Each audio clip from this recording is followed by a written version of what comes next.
అందరికీ నమస్కారము. నేను మీ సురేఖ హరి అండి.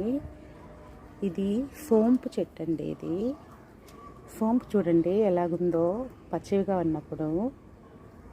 ఇది పూతండి.